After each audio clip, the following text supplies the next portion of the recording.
तो जैसा कि पिछले एपिसोड में हमने देखा था, वांगलिंग की मुलाकात इसके डिसाइपल 13 से भी हो चुकी थी। अब आगे तो फिलहाल हमें एक नॉर्थ ईस्टर्न एरिया को दिखाया जाता है जो कि लॉफ्टी माउंटेन कॉन्टिनेंट पर था। और एरिया ज्यादा मतलब टेंस नहीं था, मतलब लोग ज्यादा नहीं थे। और समय के साथ यहाँ पर एक गाँव बन गया था। यहीं पर एक लड़की थी जिसने लाइनिंग वाले क्लॉथ्स पहने थे और ये मुर्गों को खिला रही थी और अपने मम्मी से इस दौरान बोल रही थी कि मैंने सपना देखा कि मैं सेलेस्टियल बन गई हूँ। और इसकी माँ समझा रही थी कि तू अभी भी सपने देखती है, मैं जब तेरी इतनी बड़ी थी तो मेरी शादी हो गई थी। अब लड़की भी बोलती क्योंकि पिताजी जो थे वो बहुत बड़े हंटर थे इस गाँव के। अब इसकी माँ भी बोलती ये तुमने कहाँ से सुना। और जो लेडी बाहर आती है, मतलब इस लड़की की माँ, दिखने में काफी सुंदर थी, मतलब थोड़े गुस्से में थी कि तुम्हें ये सब किसने बताया, बट फिर भी काफी प्यारी दिख रही थी। इस दौरान एक मिडिल एज मैन आते हैं और बोलते कि मैंने बताया। इनके हाथ में एक बीज था। अब लड़की काफी खुश हो जाती है और उसकी माँ भी। लेकिन वुमेन की नजर इस दौरान अपने पति पर पड़ती है जिनके पैर से थोड़ा ब्लड आ रहा था, क्योंकि इस बार जो बीज लेकर आए थे वो था लेपर्ड। और आदमी हंसता है मिडिल एज मैन, क्योंकि इनके पास में एक कुत्ता था जो कि काले रंग का था, काफी तगड़ा था। और ये बताते कि यार ये बंदा जब पहाड़ों में जाता है तो ये टाइगर का जैसा ऐसा दहाड़ने की कोशिश करता है। मैं समझ नहीं पाता हूँ ये कुत्ता है या टाइगर है। तो पूरी फैमिली काफी खुश थी इस दौरान। और वांगलिंग दूर से देखती, लड़की को देखकर ये भी काफी खुश होता है। और इस कुत्ते को भी पहचान जाता है कि जो पिछले जन्म में इस लड़की के साथ रहता था, लिटिल व्हाइट टाइगर। और कुत्ते का इंटेलिजेंस पहले से काफी बेहतर था, इवन कल्टीवेशन भी। और कुत्ते की नजर वांगलिंग पर गलती से पड़ जाती है। ऊपर में जब देखता है थोड़ा सा डर जाता है, एकदम चुप हो जाता है। और वांगलिंग समझ जाता है, लगता है ये मुझे पहचान गया। लड़की इस दौरान बोल रही थी कि पिताजी मैंने फिर से वो सेलेस्टियल का सपना देखा, मतलब कि मैं सेलेस्टियल बन गई हूँ। आदमी भी खुश था कि हाँ मेरी बेटी एक दिन तुम बन सकती हो। बट लड़की का इरादा वैसा नहीं था, इसे ऐसे ही जीना था। अब इसकी बातें सुनकर वांगलिंग चौंक जाता है, पर देखता है कि लड़की खुश है तो जाने दो भाई, कोई बात नहीं, यही जीवन इसको चाहिए होगा। अब उस रात में इसको और सपना आता है लड़की को। ये देखती है कि मतलब इसका नाम जाउरू है और इसके पास एक टाइगर है जिसे लिटिल व्हाइट ये बुलाती थी। और इसके पास एक अंकल भी थे जो इसके काफी क्लोज थे। और अंकल इससे पूछते हैं कि वो इसके साथ जाना चाहेगी। उसी रात डॉग को भी सपना आता है। वो बहुत फियर्स था, टाइगर था। देखता है कि बहुत सारे टाइगर्स के बीच में है, मतलब मादा टाइगर्स के बीच में, टिगरस के बीच में। और ऐसे वांगलिंग एक पिल देता, सहलाता, फिर चला जाता, बोल के जाता कि एक दिन अगर जाउरू अपने ड्रीम को, मतलब जो सपने में देखती है, उस तरफ बढ़ना चाहे तो उसके मेमोरीज को अनलॉक कर देना। और वांगलिंग फिर चला जाता है। तो फिलहाल हमें सेलेस्टियल क्लैन का जो सेंट्रल कॉन्टिनेंट था उसे दिखाया जाता है। ये वही जगह था, मतलब जहाँ पर वांगलिंग मरते मरते बचा था और फिर निकल गया था यहाँ से। मैडमैन को बचा नहीं पाया था। और इसे याद आता है कि ये जाने से पहले बोला था कि मैडमैन को बचा के तो जाऊंगा। और इस बार अब इसे कोई रोक भी नहीं सकता था, किसी को पता भी नहीं चलता। और वांगलिंग वो जो स्पेस था जिसके अंदर में मैडमैन को सील किया गया था, जहाँ पर सेलेस्टियल एंसेस्टर की खोपड़ी हुआ करती थी, ये वहां पहुंचता है, अंडरग्राउंड जो प्लेस था। और वांगलिंग यहाँ पर मैडमैन को देखता है जो कि सो रहा था। बहुत सारे रेस्ट्रिक्शंस लगे थे माउंटेन्स के बीच में, ग्रैंड इंपीरियंस को भी तोड़ने में समय लगेगा। लेकिन वांगलिंग बस अपने हाथ को ऐसा लहराता है और एक एक करके हर एक रेस्ट्रिक्शंस गायब हो जाते हैं। और फाइनली मैडमैन की बॉडी दिखती है। ये अभी भी सो रहा था, उसके बॉडी से ग्रैंड इंपीरियन का फ्लक्चुएशन बाहर निकल रहे थे। और मैडमैन के थर्ड आई को ये टच करता है, अपने डिवाइन सेंस से अब इसे जगा रहा था। थोड़े समय के बाद वांगलिंग जागता है, मतलब आधे घंटे के बाद। कॉम्प्लिकेटेड एक्सप्रेशन देता, अगर तुमने यही चुना है तो मैं तुम्हारे चॉइस की रिस्पेक्ट करता हूँ, तुम अपना ध्यान रखना। और वांगलिंग यहाँ से चला जाता है। वांगलिंग जैसे ही जाता है मैडमैन आंखें खोलता है और मैडमैन फिर बोलता है, मतलब ऐसा धीरे सा, पूरा जीवन भर कंफ्यूज था, थोड़ा बावला सा हो गया था मैं लाइफ टाइम। हो ना हो कुछ भी हो, लेकिन मैं सेलेस्टियल एंसेस्टर का डिसेंडेंट और मेरा भाई मर चुका है, लियांडाउज़न। मैं चला जाऊंगा तो सेलेस्टियल क्लैन में कोई एम्परर रहेगा नहीं, तो मेरी जिम्मेदारी मुझे इसे निभाना पड़ेगा। क्योंकि जब मैडमैन सो रहा था ना, गहरी निद्रा में था, तो इसकी समझ बढ़ गई थी। इसके मन में एक आवाज गूंजी थी, सेलेस्टियल एंसेस्टर की होगी शायद, कि तुम्हें सेलेस्टियल क्लैन को गार्ड करना है। और मुझे जब फील होगा कि मेरी अब कोई जिम्मेदारियां नहीं बची है तो फिर मैं तुम्हें ढूंढ के आऊंगा। वांगलिंग मैडनेस एकदम गायब हो चुका था, एकदम ये मतलब नॉर्मल मैच्योर हो चुका था, एक अथॉरिटी दे रहा था पावर का, वो सेलेस्टियल एम्परर के अंदर होना चाहिए। और वांगलिंग भी इसके डिसीजन की रेस्पेक्ट करता है, सबका अपना चॉइस होता है। बेस्ट ये यही कर सकता था कि मैडमैन को जगा दे, जो इसने कर दिया था। और सब पता था अगली बार अब ये मैडमैन से शायद 300 साल बाद ही मिले। अब वांगलिंग उस तरफ देखता है जिधर सेटुनान की इसने ऑरा फील की थी। कंट्री था वुक्सुवान, मॉर्टल कंट्री, सेंट्रल कॉन्टिनेंट के ही नॉर्दर्न एरिया में, हेवनली वैक्स कॉन्टिनेंट। तो वैक्स कॉन्टिनेंट में टोटल 4 कंट्रीज थे और इनका अपना एक वॉर चलते रहता था, जहाँ पर हमें एक मिलिट्री कैंप को दिखाया जाता है बॉर्डर एरिया में। और यहाँ पर हजारों सोल्जर्स थे, बहुत सारे जनरल्स थे। एक घोड़ा इस तरफ बढ़ता है जो कि इनके कैंप के पास आके रुकता है। इस पर से एक बंदा उतरता है, बंदे ने मस्त आर्मर पहना था और ये घुटने पर हो जाता है और बाकियों को शायद किसी को रिपोर्ट कर रहा था कि जो किंग नान है उनका ग्रुप 50 किलोमीटर दूर है। अब इन जो जनरल्स के ग्रुप में एक बंदा था जो ओल्ड मैन था, वो बोलता है स्काउट करते रहो। अब ये बात कर रहे थे, शायद इस बार किंग नान कुछ बुरे इरादे से आ रहे हैं। और किंग नान थोड़े ज्यादा ही मजे करने वाले इंसान है, लेकिन बहुत सारे लोग उनसे डरते हैं कि बहुत सारी बीवियां हैं। के लिए उन्होंने अलग अलग महल बनवाए हैं, मतलब जो अभी के हमारे एम्परर है उनसे भी ज्यादा। अब ये जो ओल्ड जनरल था भी सोच रहा था, थोड़ा गुस्सा तो आ रहा था इससे, और ये भी काफी पावरफुल था। बूढ़ा होने के बाद आप नॉर्मली रिटायर हो जाते हो, और ये डिस्कस कर रहे थे ओल्ड मैन से कि जनरल्स थे कि उन्हें थोड़ा लेविश स्टाइल में स्वागत करना पड़ेगा, नहीं तो उन्हें पसंद नहीं आया तो फिर वो आपको पता ही है, मतलब जितनी बड़ी आर्मी लेकर हम उनका स्वागत करेंगे उन्हें मजा आता है। और उनमें से एक बोलता है कि वो वैसे भी आपको टारगेट करते, और ओल्ड मैन भी बोल रहे थे कि मेरे सोल्जर्स भाई सोल्जर्स हैं, वो बैटल लड़ते हैं, किसी किंग नान के स्वागत के लिए थोड़ी खड़े रहेंगे, 1000 लोग काफी है। इधर किंग नान के कॉन्वॉय को दिखाया जाता, मतलब जिनमें वो बैठ कर आ रहे थे, लेडीज वगैरह की हंसने की आवाजें आ रही थी, काफी लाइवली माहौल था। और किंग नान बोल रहे थे कि ठीक है मैं तुम्हें रिवॉर्ड करूंगा। धीरे धीरे इनका कॉन्वॉय बढ़ते रहते और ये काफी करीब पहुंचने लगे थे। बीच बीच में से उसमें से मोर्निंग साउंड आता था, मतलब किंग नान थोड़े कांड में लग गए थे लेडीज के साथ। मैंने ओल्ड जनरल वगैरह की आसपास ये लोग आ चुके थे ना, उन्हें भी थोड़ा बुरा लगता है ये सब चीजें सुनकर। बहुत सारे सोल्जर्स को मतलब गुस्सा आता है, किलिंग इंटेंट के साथ वो देखते हैं। अब फाइनली मतलब थोड़ा एक बंदा बोलता है कि क्या कर रहे किंग नान, रुक जाइए। फिर फाइनली ओल्ड जनरल आगे आते हैं कि सी नान ये तुम क्या कर रहे हो। ये जो आवाजें आ रही थी थोड़ी शांत हो जाती है, माहौल थोड़ा शांत हो जाता है। और ओल्ड जनरल का नाम सी नाम था, जो किंग नान को ग्रीट करते। और फिर ये किंग नान बोलता है कि तुम वर्दी हो हमारे वुग जुआन के ग्रेट जनरल कहलाने के लिए, तुम जब तक बॉर्डर प्रोटेक्ट कर रहे हो हमारे वुग जुआन को डरने की जरूरत नहीं है। अब ओल्ड जनरल कहते हैं ठीक है फिर आप अंदर आइए, लेकिन इनकी नजरें थोड़ी अलग थी अपने किंग नान पर। भाई ये बंदा बस मजे करता है, बट किंग नान कहता है कोई जरूरत नहीं है, मैं बाहर ही ठीक हूँ। किसी को पता नहीं था वांगलिंग ये चीजें देख रहा था, और वांगलिंग की नजर एक ही बंदे पर थी, वो थी ओल्ड जनरल सी नान पर। और ये सोच रहा था यार ये तो किंग बनना चाहता था, लेकिन यहाँ पर तो ये ग्रेट जनरल बन गया है, इसकी मेमोरीज वापस आएंगी तो ये क्या करेगा, मतलब फिर क्या सोचेगा। ऐसा सोचकर वांगलिंग हंसता है। आपको भी पहले लगा होगा कि किंग नान ही सेटू नान है, बट नहीं, ये ओल्ड जनरल सेटू नान है, तो उसका नाम सी नान है। फिलहाल मतलब रात का समय था और ओल्ड जनरल को काफी गुस्सा आ रहा था कि ऐसे बंदे को किंग नान कैसे कह सकते, कहलाने के लायक नहीं है, और खास करके किंग नान। तभी पीछे से आवाज आती, तो फिर किंग नान कैसे कहलाना चाहिए। मानो ये आवाज ओल्ड जनरल को छेड़ रही हो। ओल्ड जनरल पलट के देखते तो वहां पर एक व्हाइट ड्रेस में बंदा खड़ा था, जो कि वांगलिंग था। ओल्ड मैन खुद बोलता है कि यार मैं कहला सकता हूं और कोई नहीं किंग।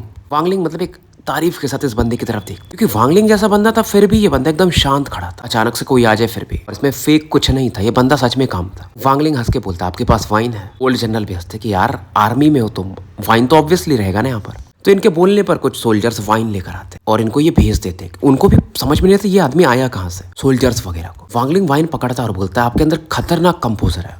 और ये जो सीनान थे वो बोलते कि आप अचानक से शांति से आ गए, मतलब सोल्जर्स आपको रोक नहीं सकते, तो घबराने वाली कोई बात ही नहीं है। वांगलिंग वाइन पीता और काफी खुश था, मतलब इमॉर्टल एस्टल कॉन्टिनेंट पर आने के बाद बहुत कम टाइम ये काफी खुश हुआ था। ये उनमें से एक था। ठीक है, जब लीमुआन का सोल मिला तो वो अलग खुशी होती है, ज्वानलुओं से मिलना वो अलग खुशी थी, बट दोस्त से मिलना वो अलग होता है, मतलब एक अलग ही रिलैक्स वाला।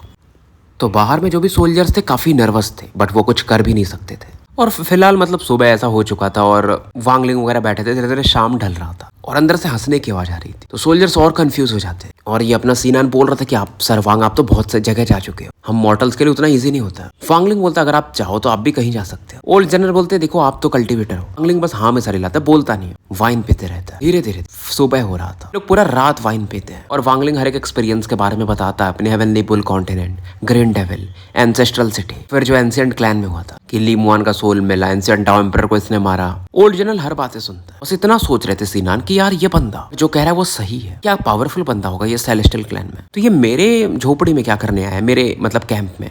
हालांकि ओल्ड जनरल को थोड़ा फैमिलियर लग रहा था, ये वो इसके अंदर की गहराइयों से आ रहा था, बट ये याद नहीं कर पा रहा था। वांगलिंग ऐसा रोता है ना, ऐसा कुछ चीजें बताते हुए जैसे लीमुआन की, तो ये भी थोड़ा सैडनेस फील करते हैं। और ये फिर बोलता है वांगलिंग कि यार मैं ली क्यानमे को नहीं ढूंढ पा रहा हूँ। कुछ चीजें बस ये सेटुनान को ही बताता था। बोलते बोलता है ना कि जैसे मैं ली क्यानमे को नहीं ढूंढ पा रहा हूँ सेटू।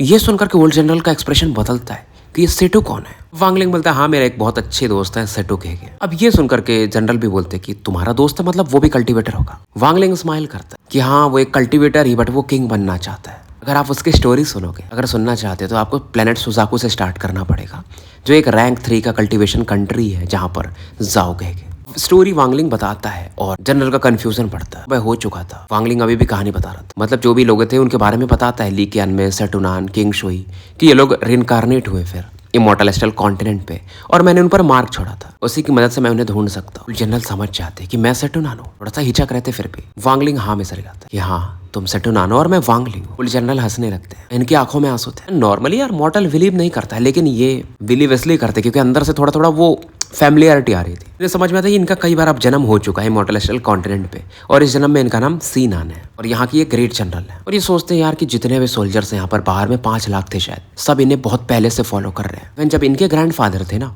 तो उस टाइम से उनके इन सोल्जर्स के ग्रैंडफादर फॉलो करते थे कि मेरे सोल्जर्स फिर क्या करेंगे। सोल्जर्स अंदर आने को देखते, बट ओल्ड जनरल जैसे ही चिल्लाते वो बाहर भाग जाते। ओल्ड जनरल को समझ में आता, मतलब सेटुनान को, कि इन्होंने तो चूज किया था कि इन्हें रिइंकार्नेट होना है। वांगलिंग वाइन पी रहा था। ओल्ड जनरल बोलते हैं कि मेरे जो मेमोरीज है उन्हें अनसील कर दो। जब दोबारा रात का समय होता है, वांगलिंग कैंप से चला जाता है कॉम्प्लिकेटेड एक्सप्रेशन के साथ, और ओल्ड मैन देख रहे थे जब आसमान में थे, तो बोलते हैं कि जब मैं अपने इस रिइंकार्नेशन को पूरा कर लूंगा और किंगनान बन जाऊं, फिर मैं तुम्हें ढूंढने के लिए आऊंगा। इस बंदे की आवाज में एक अलग लेवल का एरोगेंस था।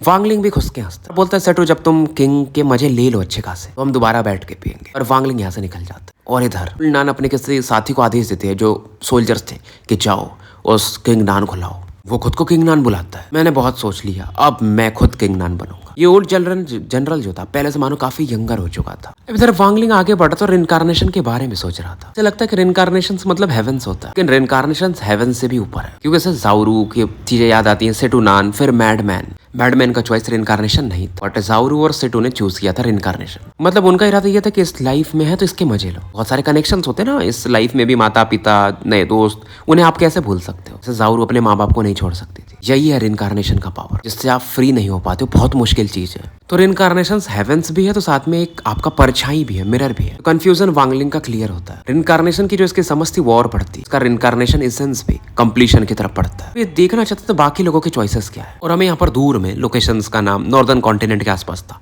एक केव में एक मास्टर को कल्टीवेट करते हुए दिखाया जाता है। इस कल्टीवेटर का जो खोपड़ी था ना काफी बड़ा, बॉडी काफी छोटी। ये था अपना बिग हेड, और इसके कानों में एक आवाज आती है बिग हेड। कल्टीवेटर तुरंत ही आंखें खोलता है, पर वांगलिंग जैसे ही पहुंचता है, एक केचुए के जैसा कुछ था जो कि वांगलिंग को डिवोर करने के लिए आगे बढ़ता है, बट वांगलिंग उसे बीच में ही रोक देता है। और ये बंदा जो बिग हेड था वो चिल्लाता है कि माँ टाओ, क्या तुम मुझे मारना चाहते हो। वांगलिंग चौंक जाता है कि ये माँ टाओ कौन है। बीच में थोड़ा फॉग का लेयर था, बिग हेड वांगलिंग को देख नहीं पाया था। वांगलिंग क्या हो रहा, बिग हेड के थर्ड आई को टच करती है, जो कि भागने को देख रहा था। अब बिग हेड की मेमोरीज उसको पुरानी दिखने लगती है। फिर वांगलिंग अपने हाथ को स्पेस में बढ़ाता है, पावर ऑफ वर्ल्ड को यूज करता है, माउंटेन के आसपास एक छोटा सा तलवार बनाता है। वांगलिंग का फेथ स्पेल मौजूद था, मतलब ये इसका एक तरह से ट्रेजर था। और वांगलिंग ये तलवार बिग हेड जिस गुफा में कल्टीवेट कर रहा था उसमें फेंक देता है, उसके बाजू में जाके धंस जाता है, क्योंकि बिग हेड की मेमोरीज अभी वापस आ रही थी। पावर ऑफ वर्ल्ड को फिर से यूज कर बहुत सारे पिल्स बना गॉड में रखकर यहाँ से निकल जाता है, और धीरे धीरे फॉग छट जाता है, और हेड एक नाम लेता है मास्टर। फॉर्ड को देखता है, हैरान था, फिर पिल्स को देखता है, इसकी आंखों में आंसू थे। इधर दूर में ही नॉर्दर्न कॉन्टिनेंट में एक और कॉन्टिनेंट, यहाँ पर एक क्रिस्टल लाइट काफी तेजी से आगे बढ़ती और इन कल्टीवेटर्स को ऑफ गार्ड पकड़ लेती। क्रिस्टल लाइट एक बंदे के आंखों में एंटर कर रही। बंदों को समझ में नहीं आता उनके पास से क्या चीजें गायब हुई। ये बंदा जो था मास्टर होंगशन थे, जो इनको पता था अपने बारे में। अब इनकी मेमोरीज इन्होंने खुद अवेकन कर ली थी, क्योंकि उस समय ही मेरे हिसाब से ये आर्केन में थे शायद, ईस्टर्न कॉन्टिनेंट में, नानी कॉन्टिनेंट था। वांगलिंग इधर से गुजर रहा था, होंगशन को तो ये देखता ही है। फिलहाल यहाँ पर एक छोटा सा सेक्ट था, 4 के आसपास लोग थे। स्पिरिचुअल एनर्जी भी उतनी ज्यादा डेंस नहीं थी। जब से वो गॉड रियल्म खुलने वाला था, तब से यहाँ पर ग्रैंड एम्पेरियंस ने अपने एडिक्ट भेजा था कि छोटे सेक्ट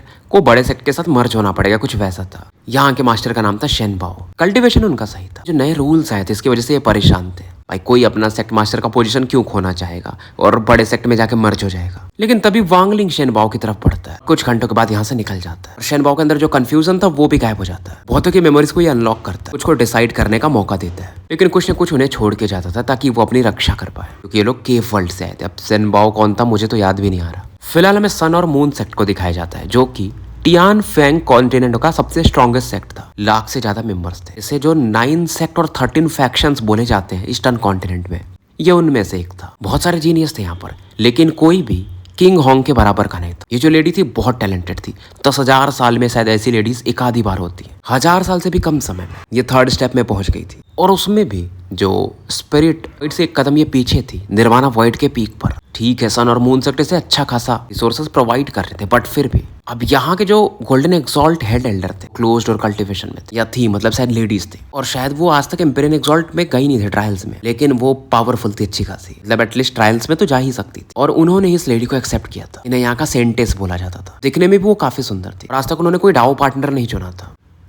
तो फिलहाल ये जो किंग होंग थी अपने क्लोज डोर कल्टीवेशन से बाहर आई थी, और बारिश का समय था, थंडर भी चमक रहा था, थोड़ी बेचैन थी, ऐसा मानो कुछ होने वाला था। ये अपने गुफा के बाहर खड़ी थी, थोड़ी कंफ्यूज थी। बटरफ्लाई इस हवा के तूफानी झोंकों के बीच में लहर रही थी, मतलब बाहर निकलने को देख रही थी। तो इसके ध्यान में आती है। ज्यादातर लोगों को पता था इसे रेड कलर पसंद है और बटरफ्लाई, तो बटरफ्लाई को देखकर इसका कंफ्यूजन और बढ़ता है। ये भी क्योंकि रिइंकार्नेट हुई, फ्यूजन इसके अंदर भी था। इसे लगता था कि ये मानो इस दुनिया की नहीं है, और इसने वैसे भी रेड ड्रेस पहना था और उस बटरफ्लाई को देख ही रही थी। तभी पीछे से एक आवाज आता है, रेड बटरफ्लाई, और इसे लगता मानो ये आवाज इसने पिछले जन्म में सुना था। तो किंग होंग पलट के देखती और देखती है एक स्ट्रेंजर खड़ा है सफेद ड्रेस में, उसने एक अम्ब्रेला पकड़ के रखा है। किंग होंग बोलती है रेड बटरफ्लाई, ये नाम बहुत सुंदर है, और वांगलिंग की तरफ देखकर स्माइल करती। वांगलिंग कहता है अगर तुम्हें पसंद है तो तुम बन सकती हो। वुमेन स्माइल करती बट बोलती नहीं। दोनों की नजरें एक दूसरे से मिलती है। किंग होंग बोलती कि मैंने आपको सपने में देखा, मैं थर्ड स्टेप कल्टीवेटर बनी, अब मैंने सपने में देखा था। वांगलिंग पूछता क्या तुम रिइंकार्नेशन में विश्वास करती हो? लड़की पलट के वांगलिंग से पूछ देती क्या आप करते हो? वांगलिंग बोलता है मैं, फिर रुक जाता है, फिर हाँ में सर हिलाती कि हाँ मैं विश्वास करता हूं। ये बोलती है अगर व्हाइट हेयर डेसेंडेंट इंपीरियन भरोसा करते हैं रिइंकार्नेशन में तो मैं भी करती हूँ। और ये बोलती मैं वेट ही कर रही थी, मतलब आपका एक तरह से सपने के वजह से शायद इसको कुछ अंदाजा था थर्ड स्टेप में जाने के बाद। ये बोलती है कि रिइंकार्नेशन बहुत वंडरफुल चीज है, तभी तो मुझे रेड बटरफ्लाईज पसंद है। रेड और बटरफ्लाईज मतलब आप ऐसी कोई चीज पसंद नहीं करते हो ना भाई, कुछ कनेक्शन होता है, ऑब्वियस है। और पिछले जन्म में मेरा नाम रेड बटरफ्लाई था, है ना। फिर ये बोलती है कि पिछले जन्म के भी सपने में मैंने एक पिछला जन्म देखा था आपको, जिसमें देखा था। वांगलिंग चौंक जाता है यहाँ पर, और मुझे याद है, मतलब ये रेड बटरफ्लाई बोलती है अभी आप इसे किंग होंग बोल सकते। उस जन्म में आप एक क्वेश्चन पूछ रहे हैं, मुझे अब जाके आंसर मिला है, क्या आप सुनना चाहोगे? वांगलिंग पूछता है कि मैंने कौन सा क्वेश्चन पूछा था? किंग होंग बताती है कि क्या तुम अपना इस जन्म का मेमोरी रखना चाहोगी, पुराने वाले जन्म का भी मतलब रिस्टोर करना चाहोगी, उसे भी चाहोगी? इस लेडी की आंखों में एक ऐसा लाइट था मानो जैसा वांगलिंग भी नहीं देख पा रहा था। किंग होंग बताती कि देखो पास्ट लाइफ और करंट लाइफ साथ में एग्जिस्ट कर सकते हैं, लेकिन अगर पास्ट की मेमोरीज आ गई ना तो करंट लाइफ आपके लिए थोड़ा बोझ बन जाता है। और अगर हम पिछले वाले जन्म को याद ना कर पाए, नहीं जानेंगे कि पिछले जन्म में क्या थे, और जान गए तो फिर भूल नहीं पाएंगे। ये मेरी अपनी समझ है। वांगलिंग थोड़ा कंफ्यूज होता है, उससे तुमने मुझे आंसर क्या दिया था उस सवाल का? किंग होंग कॉम्प्लिकेटेड थी थोड़ी, बट बताती है कि पास्ट को भूल जाओ और अभी में जियो, क्योंकि पुरानी बातें याद करोगे यार दर्द होगा, कंफ्यूजन होगा। वांगलिंग कहता है मैं समझ गया। उसे ये भी समझ में आता कि बटरफ्लाई को शायद पुरानी चीजें याद भी आई हैं, लेकिन वांगलिंग उस चीज से हैरान था जो उसने बोला ना कि पिछले जन्म के सपने में मैंने एक जन्म देखा था। वो हैरान करने वाली चीज थी। वांगलिंग ने जब ड्रीम डाउ क्रिएट किया था तो वहां पर एक वुमेन मिली थी जिसके हाथ में एक बच्ची थी जिसको वांगलिंग ने नाम दिया था रेड बटरफ्लाई, अगर आपको याद हो तो। वांगलिंग थोड़ी देर सोचता है, फिर जाने लगता है। तभी किंग होंग फिर से बोलती है कि मैं तो वैसे भी बहुत चीजें भूल चुकी हूँ, बस मुझे तुम याद थे और ये क्वेश्चन याद था और एक लाइन याद था जो तुमने मुझसे कहा था। वांगलिंग रुक जाता है, थोड़ा सा स्पीड कम करता है, लेकिन आगे बढ़ रहा था। वांगलिंग पूछता है कौन सी लाइन? ये बोलती है हार्ट्स डेड ऑलरेडी फॉरगेटन।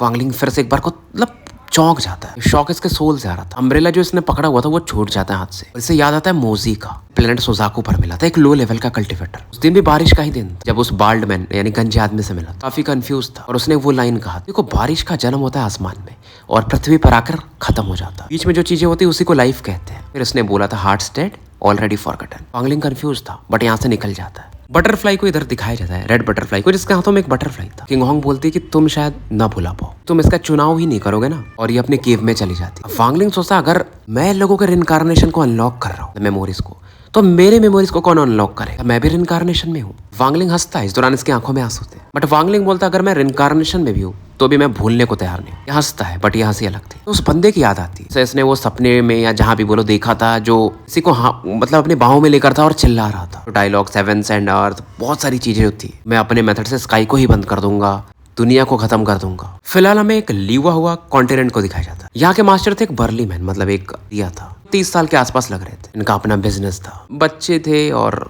बीवी थी, शायद लोहे का काम करते थे। कि बेटी जब भी जैसे लोहा ठोक रहे हो आप कुछ भी तो पसीना आता है, तो वो टॉवेल लाके देती थी। ये मिडिल एज मैन अपना जो 30 साल के लपेट में था काफी खुश होता था और अपना काम सीरियसली करता था हर दिन। लाइफ इसका बहुत सिंपल। हालांकि जब ये रात में सोता था तो इसे सपना आता था मैं ये दुनिया के चक्कर मार रहा है, मानो ये सेलेस्टियल एम्परर जैसा कुछ हो। लेकिन उसमें काफी पेन भी फील करता है, जैसे अपनी बेटी इसकी थी शुआंग नाम की पिछले जन्म में, कि इस जन्म में भी अपनी बेटी का नाम इसने शुआंग ही रखा था। इसे लगता था शायद इसे वो चीजें पानी चाहिए क्या, लेकिन फिर ये परिवार को देखकर सो जाता था कि यार चॉइस होगा तो मैं अपनी फैमिली को ही चूज करूंगा। लेकिन इस दौरान जब ये ऐसा रात में जगता था, अभी बाहर देख रहा है तो वांगलिंग से दूर से देख रहा था। देखता है कि किंगलिंग लेकिन काफी खुश थे। पुराने जन्म में सेलेस्टियल एम्परर हुआ करते थे केव वर्ल्ड में। वांगलिंग को अच्छा लगता है, थोड़ा एनवी भी फील करता है और चला जाता है। इसे समझ में आता है कि देखो रेड बटरफ्लाई का चॉइस क्या था, भूल जाना और फिलहाल के लाइफ पर फोकस करना, हर बार जन्म लेना और उसे अच्छे से मजे करना। किंगलिन का भी सेम, उनका चॉइस सही है और वांगलिंग बोलता है मेरा भी अपना चॉइस है, वो भी सही है कि मैं भूलना नहीं चाहता हूँ। तो वांगलिंग को जितने भी इसके ओल्ड फ्रेंड्स रिइंकार्नेट हुए थे सभी मिल चुके थे, 2 लोगों के अलावा, ली कीन में और king Shuey. Heavenly bull continent जाने से पहले ये जावी और किंग शुआन से दोबारा मिलता है। जावी काफी खुश था और वांगलिंग को अच्छा लगा। फिर ये बीच में एंसेस्ट्रल सिटी भी गया था। हाँ, हाइजे से मिलता है। दूर से ही देखता है फिर चला जाता है। हेवनली बुल कॉन्टिनेंट जहाँ पर ये सबसे पहले जब केव वर्ल्ड से बाहर निकला था तो आया था। अब ये वहां पर पहुंचता है। ग्रेट सोल सेक्ट को देखता, गुइल सेक्ट को देखता, फिर हेवनली बुल को फील करता है। तुमने मेरी बहुत मदद की थी उस आर्मर ने खास करके। आज मैं तुम्हें रिलीज कर दूंगा सेलेस्टियल एंसेस्टर के लॉक से, तुम्हें तुम्हारा फ्रीडम मिल जाए। तुम्हारी जो बॉडी है देखो यहाँ की जमीन में मिल चुकी है, मतलब अर्थ बन चुकी है, उसे रिकवर नहीं किया जा सकता। मैं तुम्हारे सोल को रिलीज कर दूंगा, फिर उसके थ्रू तुम अपने ओरिजिन सोल को बना सकते हो, फिर इमॉर्टल एस्ट्रल कॉन्टिनेंट से बाहर निकल सकते हो। क्या तुम चाहते हो? आवाज आती है जो बाकी लोग नहीं सुन सकते थे। शैडो बनता है हेवनली बुल का, वो मान जाता है। काफी एक्साइटेड था। वांगलिंग को थैंक्स बोल रहा था, बट वांगलिंग बोलता मुझे थैंक्स क्यों बोल रहे हो, तुमने मुझे पे किया था तो मैं तुम्हें रीपे कर रहा हूँ। वांगलिंग यहाँ पर जो सील था ना उसे इजीली रिलीज कर देता है। हेवनली बुल आसमान की तरफ बढ़ जाता है और काफी खुश था। इसको रिलीज करने के बाद वांगलिंग 7 डाउ सेक्ट की तरफ बढ़ता है जहां से केव वर्ल्ड में जा सकता था। अब यहाँ पर एक माउंटेन जहाँ पर एक बंदा था ब्लूइश ड्रेस में, बोल रहा था 7 डाउ सेक्ट यहाँ पर पहुंच चुका हूँ। जहाँ पर जब ये आगे बढ़ता तो इसे 7 डाउ सेक्ट का पवेलियन भी दिखाई देता है। बंदा थोड़ा कंफ्यूज था, सेक्ट तो वैसे भी टूटा फूटा था ये, और ये फील करता है कि यहाँ से केव वर्ल्ड की गुफा मतलब गेट है, मैं वहीं से रिइंकार्नेट हुआ था। मतलब इस बंदे की मेमोरीज उसने खुद से जगा ली थी। यहाँ तक ये पहुंचा था। ये किसी और सेक्ट में थे, ये कोई और नहीं किंग शुई थे। लिंग भी पीछे से आता है तो इन्हें सीनियर ब्रदर कह के बुलाता है। शुई पलटते हैं और वो भी बोलते हैं वांगलिंग। इनका मार्क इसलिए देख रहा था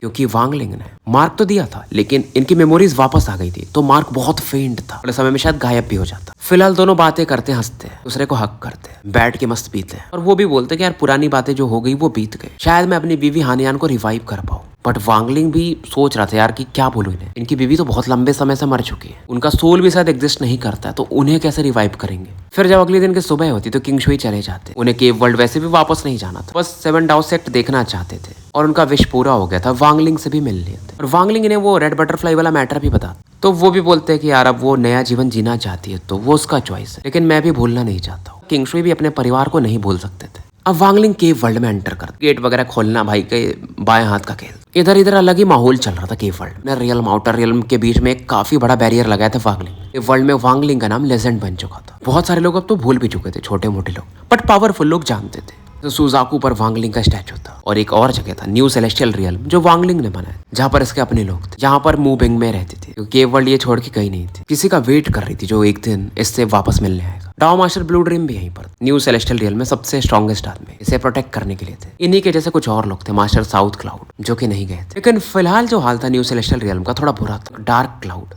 घने बादल घेर करो। ब्लू ड्रीम काफी इंजर्ड थे। साउथ क्लाउड की बॉडी कोलैप्स कर गई, का बस ओरिजिन सोल बचा। सेलेस्टियल रियल्म का जो आसमान था वो लाल दिख रहा, मानो उस लाल कलर के बीच में बहुत सारे घोस्ट हो। एक आवाज आती कि टीचर ने तुम्हें 5 दिन का मौका दिया था, 3 दिन बीत चुके हैं, 2 दिन ही बचे। उम्मीद है तुम लोग वाइजली चूज करो, हमारे स्कारलेट सोल सेक्ट को ज्वाइन कर लो, नहीं तो मारे जाओगे। ये बोल रहा था, एक रेड रोब में बंदा था वो। फिर इसकी नजरें पड़ती है मूविंग में। ये बोलता है तुम्हारे लिए भी 2 दिन, ऐसे तुम्हारे सेलेस्टियल रियल्म का फॉर्मेशन टूटेगा, तुम मेरे डाउ पार्टनर बनोगी, तो फिर मैं तुम्हारे प्लेनेट सुजाकू को पूरा खत्म कर दूंगा, खास करके तुम्हारे उस पर्सन लिन की स्टैचू को। तो स्टोरी यहीं समाप्त करते हैं और मिलते हैं फिर कल एक नए वीडियो के साथ।